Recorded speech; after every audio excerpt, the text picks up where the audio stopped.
அனைவருக்கும் வணக்கம்.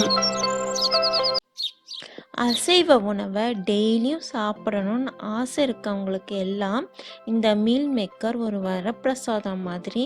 இதை நியூட்ரலானும் சொல்லலாம். அதே நேரம் நம்மலாம் இதை சைவ மட்டன்னு சொல்லிக்கலாம்.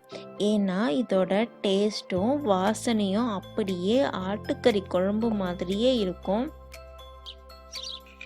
இந்த மீல் மேக்கரை வச்சு நம்ம பலவிதமான ரெசிபிஸ்லாம் நம்ம பண்ணலாம். இன்றைக்கி நம்ம சாதத்துக்கெல்லாம் தொட்டுக்கிற மாதிரி ஒரு குழம்பு ரெசிபியை தான் பார்க்க போகிறோம். பூண்டு ஒரு 20 பல், இஞ்சி ஒரு 3 இன்ச்சு அளவுக்கு நறுக்கி வச்சது, தக்காளி 1 பெரிய தக்காளியாக, வெங்காயம் 1 பெரிய வெங்காயமாக, மிளகா காரத்துக்கு தேவையான அளவு இதெல்லாம் எடுத்து நம்ம நறுக்கி வச்சுக்கிறோம். குழம்பு மிளகாய் பொடி 1 டீஸ்பூனு, இதில் மஞ்சள் தனியா எல்லாமே கலந்துருக்கு. அதுக்கப்புறம் லவங்கம், சோம்பு, மிளகு, ஏலக்காய், பட்டை இது எல்லாமே கொஞ்சம் கொஞ்சம் எடுத்துக்கிறோம். 1 கப் அளவுக்கு மீல் மேக்கர் எடுத்திருக்கேன். அதுக்காக 2 கப் அளவுக்கு தண்ணி ஊற்றிக்கிறோம். தண்ணிக்கு தேவையான அளவு உப்பு போட்டுக்கிறோம். உப்பு போட்டு நல்லா கொதிக்க விடணும்.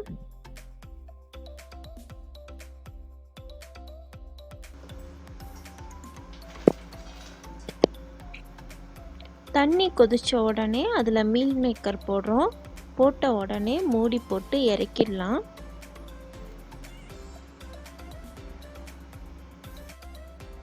அந்த தண்ணி சூடுலேயே மீல் மேக்கர் நல்லா வெந்துடும்.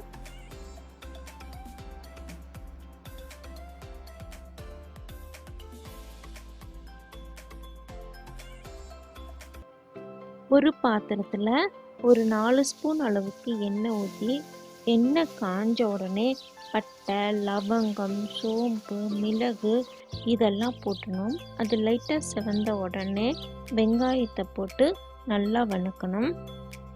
வெங்காயம் சீக்கிரமாக வணங்கணுங்கிறதுக்காக அதில் லைட்டாக உப்பு போட்டுக்கணும்.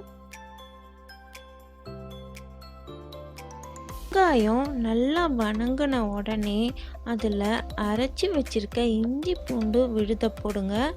போட்ட உடனே அதையும் நல்லா வணக்கிட்டே இருக்கணும்.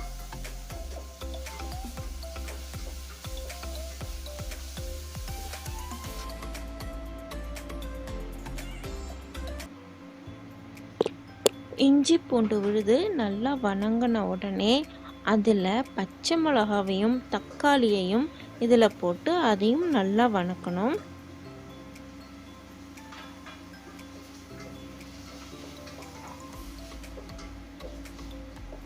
தக்காளி நல்லா வணங்கின உடனே எண்ணெயெல்லாம் வெளியே வரத்துக்கு ஸ்டார்ட் ஆகும். அப்போது ஃப்ரெஷ்ஷான கொத்தமல்லி அதில் போடணும். அதுக்கப்புறம் மிளகாப்பொடி அதில் போட்டு மீடியம் ஃப்ளேமில் வச்சு லைட்டாக வணக்கணும். இப்போ சுடு தண்ணியில் ஊற வச்சுருக்க அந்த மீல் மேக்கரை தண்ணியோடு சேர்த்து இதில் போட்டுடுறோம். 1 கப் அளவுக்கு தண்ணி ஊற்றிக்கோங்க. அதோட தேவையான அளவுக்கு உப்பு போட்டுக்கோங்க.